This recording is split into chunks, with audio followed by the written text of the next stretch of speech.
I never believed a pastor could panic. Not until Christmas night, when Pastor Elijah burst into our homes, banging on doors like a man running from death itself. He didn't even wait for us to answer. He kept repeating one sentence. Trembling, sweating, choking on his own breath. They finally moved. The Illuminati, they've opened it? No one understood what he meant. Not until the church bells started ringing on their own. Every bell in the valley screaming into the dark. Then came the blackout. Total silence. Heavy, suffocating silence. And then the sky. The sky above town lit up with symbols so bright they cut through the clouds. Not stars. Not fireworks. Symbols. Rotating. Watching. People fell to their knees. Some screamed. Some prayed. Some started bleeding from the nose. Pastor Elijah whispered to me. If you saw that sign, they already marked you. That's when the first child went missing. 7-year-old Noah vanished without a sound. His window was open. His cup of water still warm. No footprints in the snow. Pastor Elijah ordered everyone into the church. Locked the doors. Dimmed the candles. Then he told us something he'd hidden for 30 years. When I was 16, he said, I saw that same sky. The symbols. They came for my brother. The candles flickered. The air grew heavy. And in the back row, a little girl began humming a melody none of us recognized.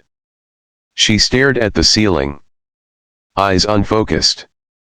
Repeating the same symbol she saw in the sky. Perfectly. Like she was born knowing it. The pastor shouted, Don't say it. Never say their sign aloud. Too late. The church doors began to shake. At first it was faint, like wind.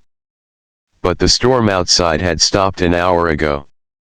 And the sound wasn't random, it had a rhythm. A pattern. 3 knocks. Silence. 2 knocks. Silence. 3 again. Someone gasped. Someone else whispered a prayer. But a pressure settled over the room, thick and suffocating, like we were all breathing through cloth. Pastor Elijah leaned against the altar for support. They've marked this night, he whispered. Just like before. The little girl in the back row stopped humming. Her head tilted, slowly, unnaturally, like her neck had forgotten how to be human. Her pupils widened.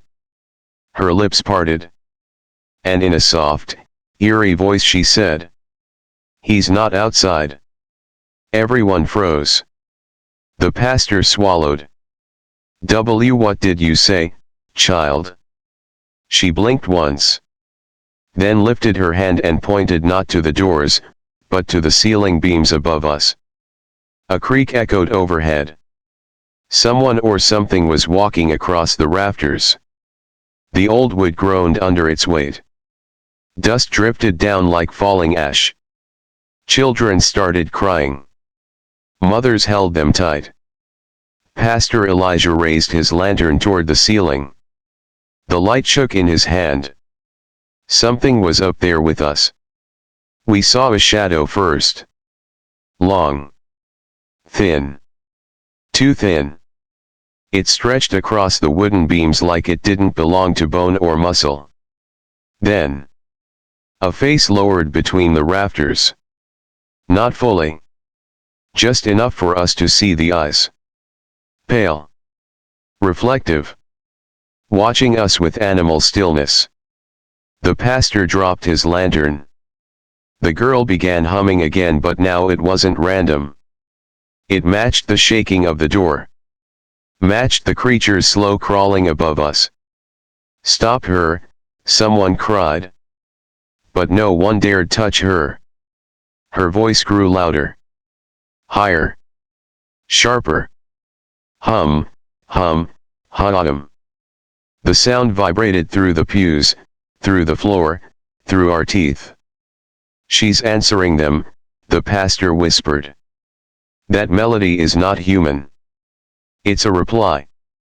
The doors shook again violently this time. Splinters flew as the hinges groaned. The pastor grabbed the girl by the shoulders. Child, listen to me. Break free from it. Don't repeat the sign. Don't hum there. Her mouth twisted into a smile too old for her small face. They already know we're here, Pastor Elijah. Then her eyes rolled upward. And she stared at the creature above us. As if she recognized it. As if she'd been waiting for it. The pastor stumbled backward. No, no, no, no. This is exactly what happened last time. What do you mean last time? I asked. But before he could answer, the roof above us cracked, a deep splitting sound that echoed like thunder. Snow poured in. Wood snapped. And the creature dropped down between the pews. Parents screamed. People ran toward the back. But the little girl didn't move. She stepped forward instead. As if approaching an old friend. Her small hand reached out toward the thing's silhouette. Take me, she whispered. Like you took Noah. The pastor lunged. Don't touch it. But he was too late. The creature's hand, long, pale, jointed in too many places, touched the girl's forehead. And every candle in the church went out at once. Darkness swallowed us. Someone screamed, run. Someone else prayed louder. The pastor's voice cracked as he shouted instructions no one could hear. And then, a voice whispered inside the darkness. Not a child's voice. Not a human voice. One more. Before midnight. The church doors burst open. Cold wind. Snow. And distant lights in the sky forming that same impossible symbol. The same symbol Noah saw before he vanished. The same symbol Pastor Elijah saw when his own brother disappeared. This Christmas, it had returned. And this time, it wasn't leaving without all of us. A vibration grew under our feet. Low. Deep. Like 1,000 humming voices. The pastor's face turned white. They're here, he whispered, breath shaking, their choir. They're calling the marked ones. Before anyone could ask what he meant, the church doors burst open. Not by wind. Not by a person. But by something impossible. A pressure rushed through the room, twisting candles into darkness, slamming hymn books off the pews, rattling the windows like the night itself had lungs. Every child who had looked at the sky earlier stood up. All at once. Like a signal had hit them. No emotion. No hesitation. They rose in perfect sync, even the toddlers. Even the ones who had been asleep. Expressionless. Silent. Their heads tilted at the exact same angle. As though something stood behind them, pulling invisible strings. No, don't let them leave, a woman screamed, sprinting after her son. But her boy didn't even glance back. They walked out of the church in a single line. Barely shivering despite the freezing night. The snow crunching beneath their small shoes as if the cold couldn't touch them. Parents stormed after them. Begging, crying, screaming. But the children didn't react. Didn't flinch. They followed the symbols in the sky. Those faint, shifting marks glowing in the clouds like burning constellations. Forming shapes that no human language could make sense of. Shapes that felt alive. They moved toward the cemetery. Not running. Not stumbling. walking like they'd walked the path 100 times. Pastor Elijah grabbed my arm so tightly I felt his nails cut skin. They were marked the moment they mimicked the symbol, he said. The choir calls those who see. But it takes the ones who understand. We ran after the parents. Snow swallowed our footsteps. The wind cut across the graveyard fences like crying voices. The air pulsed with that vibration. That deep, impossible humming that felt like it came from underground. The cemetery gates slammed open on their own as we approached. Inside was light. Not candlelight. Not moonlight. Something else. A pale, shifting glow leaked from the ground between the tombstones, tracing long, spiraling paths like veins of lightning carved into the earth. The children followed those glowing lines, weaving perfectly between the graves, not one of them stepping off the pattern.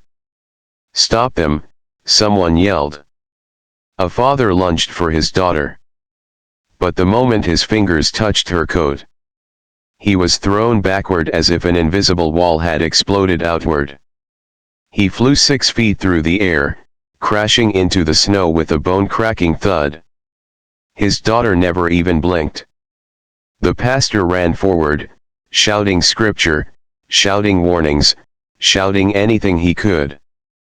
But the closer he got to the glowing spirals, the more the air pushed against him. Like the ground itself was rejecting him. He fell to his knees, gasping, gripping his chest. "Pastor!" I yelled. He shook his head. "Not me. They don't want me. They want them." And then he looked up. Past me. Toward the tallest gravestone. And I swear I saw the moment his soul left his body. Because what stood there was Noah. 7-year-old Noah. The one who had vanished. The one whose footprints never appeared. He stood barefoot in the snow. Shirt thin and torn. Eyes unfocused. Skin pale enough to blend with the winter night. But that wasn't what made everyone freeze. It was what hovered above him. A figure. Tall. Almost transparent. Formed of light and shadow twisted together. Not human. Not anything we'd ever seen. Its arms were too long. Its legs bent in unnatural angles. And its face. Its face was blank. No eyes. No mouth. Just the faint indent of features. As if carved into frost. The children walked toward it. One by one. Noah lifted his hand. And the creature mirrored the motion. Their fingers aligning with perfect, unnatural precision. Behind us, parents screamed. Some collapsed. Some tried to run forward again. Only to be thrown back by that same unseen force. The pastor whispered. "This is the ritual. The one they began in '96. The one I survived. The one my brother didn't." The creature bent down toward Noah.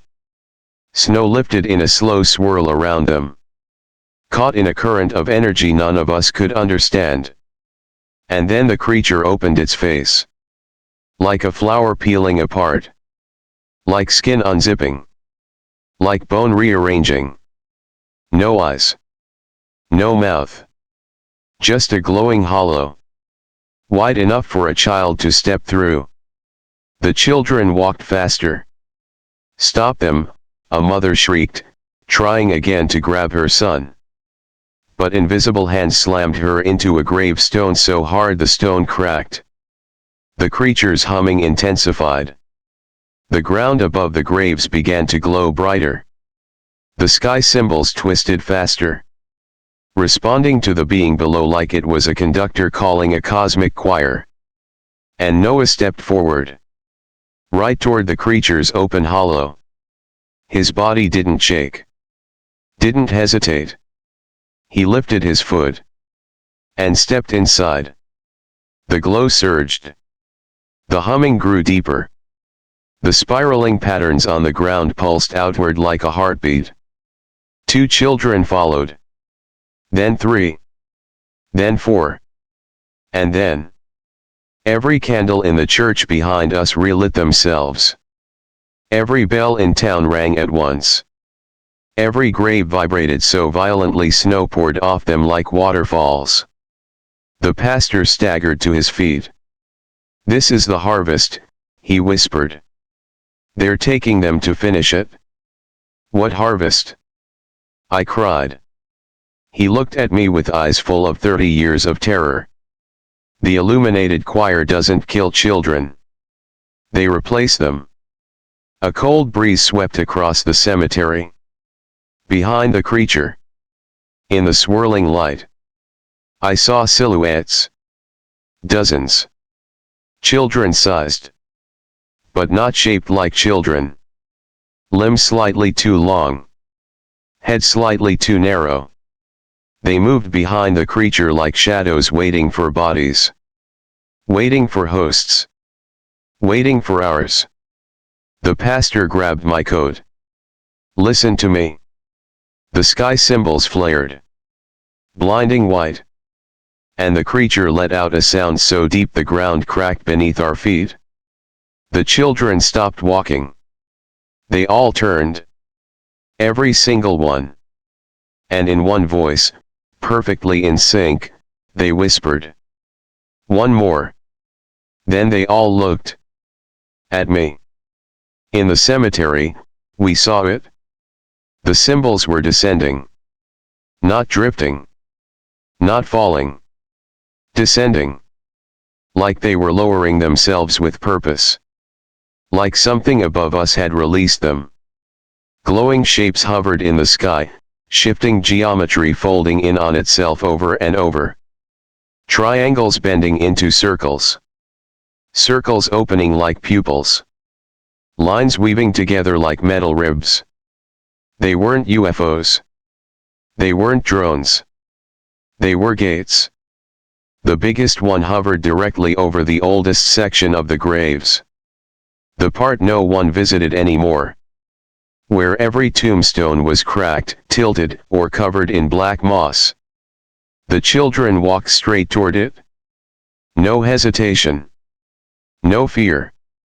They formed a perfect circle beneath the largest gate, their small bodies evenly spaced as if arranged by an unseen architect. Pastor Elijah stumbled forward, blood on his lip, shaking with every step. The symbol reacted. It rotated faster. Then faster. Then impossibly fast. The glow turning from soft gold to violent white-blue heat. The snow melted beneath it. Gravestones trembled. A ringing filled the air. Sharp, metallic, painful. He lifted both arms and shouted a prayer in Latin. His voice cracked midway. Then broke entirely. The symbol pulsed. A shock wave rolled out. Silent but heavy. Slamming him backward like he'd been hit by a truck. He hit the ground, coughing blood into the snow. The children turned their heads toward him in flawless unison. Expressionless. Eyes reflecting the gate's light. Faces pale and blank like carved wax masks. Then, all at once, they whispered. "You cannot close what has been opened." Their voices layered together like a distorted choir. Too synchronized. Too rehearsed. Too inhuman. A blinding flash tore across the cemetery. The air crackled with static. Every hair on my body lifted. Then, a scream. Not a child's scream. Not a human scream. A sound like metal twisting into a throat. Like a voice being built out of gears and bone. The symbol expanded. A swirling white maw. And the circle of children lifted off the ground. No wind. No force. Just effortless levitation. Their feet dangled inches above the snow. Their arms hung limp at their sides. Their heads tilted back to stare directly into the light. And then they vanished. Every one of them. The flash collapsed inward. The symbol folded in on itself like origami made of fire. Then it imploded. And the night went dead silent. No children. No footprints. No heat. Just empty space where they had stood. Including my sister. Her scarf lay on the snow, still warm. Her mitten caught on a gravestone like she'd tried to hold onto something at the last second. But she was gone. The gate drifted upward. Losing brightness with each second. Fading into the clouds. Like it had never existed. Pastor Elijah lay dying in the snow, his skin turning gray, breath thin and rattling. I crawled to him. Pastor, what did they take? Where did they go? What is this? His eyes barely opened. He stared at the sky. At the fading symbols. And with the last strength left in his shaking body, he whispered. They opened the Christmas gate. Blood ran from the corner of his mouth. Next year. A cough. A shiver. His breath condensing as a final cloud in the cold air. They'll come for the adults. His hand slipped from mine. His eyes froze on the sky. His heartbeat stopped. The cemetery fell silent. No children. No pastor. No sign of what had taken them. Just the faint echo of the humming choir. Fading, fading. Until even that was gone. And I understood the truth. Christmas wasn't over. It had begun. I looked up. Just for a second. Just long enough. And that was my mistake. The moment my eyes met the symbols, something cold slid into me. Not wind. Not fear. Something alive. Something that saw me. The sky wasn't just glowing anymore. It was opening. Not like clouds parting. Like something behind the sky was pushing its face against a thin sheet of reality, trying to break through. The humming grew so loud it felt like my bones vibrated. My ears rang. My breath stuttered. My vision blurred around the edges. People around me were panicking. Some running, some screaming, some falling to their knees. But none of it reached my mind. The symbols were inside me now. Moving. Crawling. Hooking into the soft parts of my thoughts. I staggered backward. Snow crunched under my boots but felt miles away. Every nerve in my body buzzed like an electric wire about to snap. I wanted to look away. God, I tried. But there was a pressure behind my eyes, forcing me to keep watching. A voice whispered behind my ear though no one was there. You were marked when you looked. My breath fogged in front of me as the temperature dropped sharply. 10 degrees. 20. 30. Until the air felt like knives. People were freezing in place, frost forming on coats, hair, eyelashes. But above us, the symbols burned hotter, brighter, expanding like gears turning within gears. It was the Christmas gate. But different than last year. Bigger. Complete. Awake. And the moment it stabilized, the humming stopped. Complete silence fell. Heavy. Absolute. Wrong. Even the wind died. Then. A low note rolled through the sky. A sound so deep it felt like it came from the earth's core. Snow exploded upward from the ground as if gravity had reversed for a second. Trees bent toward the sky. Parents grabbed their kids and shoved their faces into jackets. Anything to keep them from looking. But it was too late. One by one, the adults who had looked up froze. Not physically. Mentally. Their pupils dilated. Their breathing slowed. Their mouths hung open slightly, like they were waiting for instructions. I felt the same pull inside me. Their call. Their claim. A tether from the symbols to my skull pulling tight. My knees buckled. My fingers went numb. I felt myself rising to my feet without meaning to, like strings were attached to my spine. I wasn't alone. Across the street, across yards, behind windows. Adults stepped outside mechanically. Some still in pajamas. Some barefoot in the snow. Some holding dinner plates. Sleepwalkers marching toward a nightmare. They gathered in the street like we were forming a procession. A pilgrimage. A surrender. I heard my name being screamed. My mother's voice. But it sounded distant, underwater. My vision flickered. Static crawled across the edges of the world like a VHS tape breaking down. I felt the symbols pulling. Filling my mind with images. The cemetery last year. The circle of children. My sister's face expressionless and glowing with reflected light.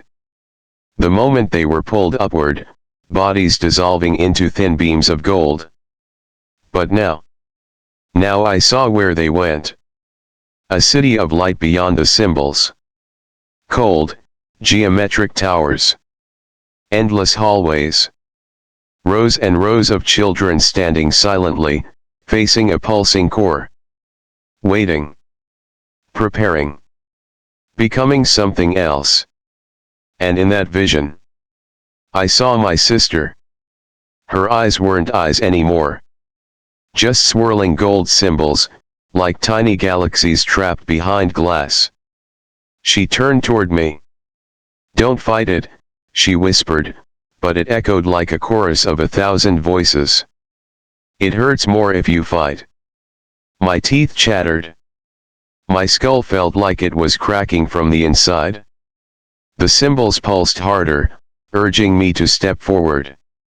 I tried to speak my sister's name but my jaw wouldn't open. My feet began to move. 1 step. 2 steps. 3. Toward the glowing gate forming above Main Street where the cemetery symbols had once hovered. The gate rippled like a sheet of liquid metal. Shapes moved behind it. Tall, thin silhouettes bending unnaturally at the joints. Their heads bowed low, waiting for us. For the ones who had looked. For the marked. For me. The humming returned. So loud it felt like needles in my brain. And then a siren blared. Not from the sky. From the street. Someone tackled me to the ground, breaking the symbol's hold long enough for my mind to clear. Breath returned to my lungs in a painful, burning rush. The world snapped back into focus. Snow. Streetlights. The frozen look of terror on people's faces. The pressure behind my eyes vanished. The person pinning me whispered, "Don't look up again. Whatever you do." I blinked. My vision steadied. It was Mrs. Sterling. An old woman from 3 houses down, wrapped in a huge coat, her white hair sticking out wildly. Her eyes were squeezed shut. Tears were running down her face. "They took my son last year," she whispered. "I know how it works. They can't take you unless you keep seeing them. Keep your eyes down. Fight the call." The humming intensified again. So powerful the streetlights flickered. The gate expanded, lowering toward the ground. Adults around us resumed walking, stepping over cars, snowbanks, anything in their way, drawn toward the huge descending symbol. Mrs. Sterling grabbed my chin and forced my head down. Don't look. Don't even blink upward. But the humming. It was inside my chest now. Inside my pulse. Inside my thoughts. It wanted me back. My skull felt like it was vibrating apart. The gate roared to life. A beam shot down from it, directly onto the street. And every marked adult stepped into it. They dissolved into light instantly. Like snowflakes hitting fire. One after another. Hundreds. Thousands. Their screams were beautiful and horrifying at the same time, echoing like a twisted choir. And something inside me, something deep, wanted to join them. My vision blurred. My muscles shook. My breath came out shaking. The symbols whispered, "You belong to us now." I clenched my fists, digging my nails into my palms until I felt warm blood. The pain grounded me. Mrs. Sterling shoved a scarf over my eyes, tying it tight. "Run," she hissed. "Before they finish the harvest." I tried. God, I tried. But every step felt like I was pushing through invisible water. My legs trembled. My lungs burned. The humming grew louder, more insistent. "Look up," it whispered. "Just one more time." My body swayed. The scarf slipped just slightly. Just enough that I could see a faint golden glow from the corner of my vision. My heart slammed against my ribs. My mind screamed. And then, a voice cut through the humming. Soft. Familiar. Impossible. My sister. Whispering from above. "We're waiting for you." The sky wasn't a sky anymore. It was an eye. A massive golden eye staring straight into me like it had been waiting for my defiance. The light grabbed me. Not softly, but violently, yanking me upward like a hooked fish. And suddenly, everything went silent. I wasn't on Earth. I wasn't in the sky. I was inside the gate.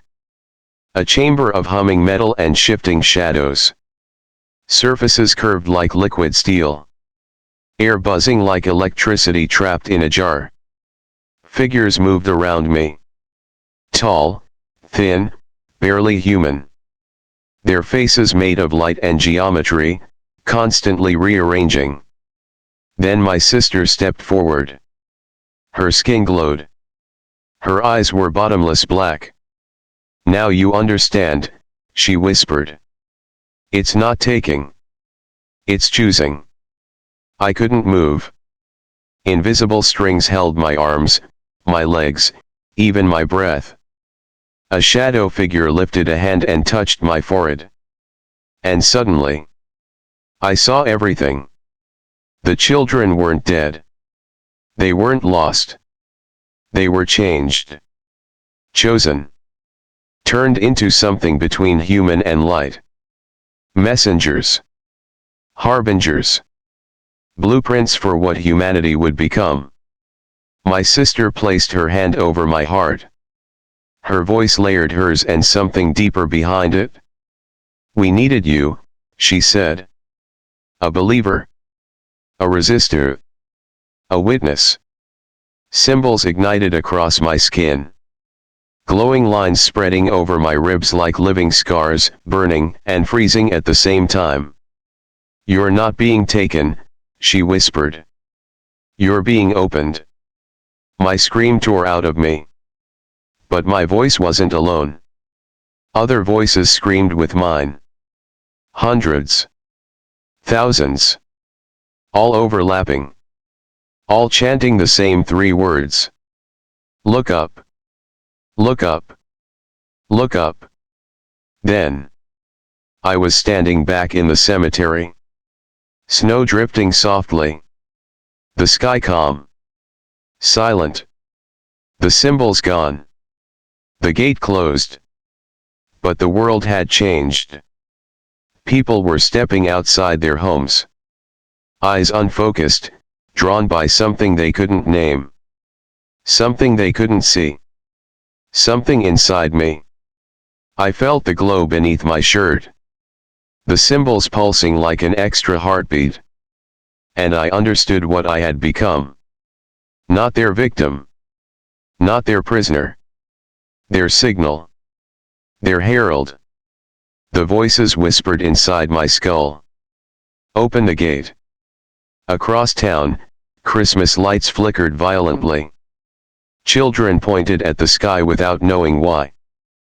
Parents laughed, unaware of the nightmare blooming above them. They had no idea what was coming. I lifted my head. The symbols began forming. Slow, deliberate, waiting for the final command. And for the first time, I wanted them to look up. Because this year, the gate opens when I decide.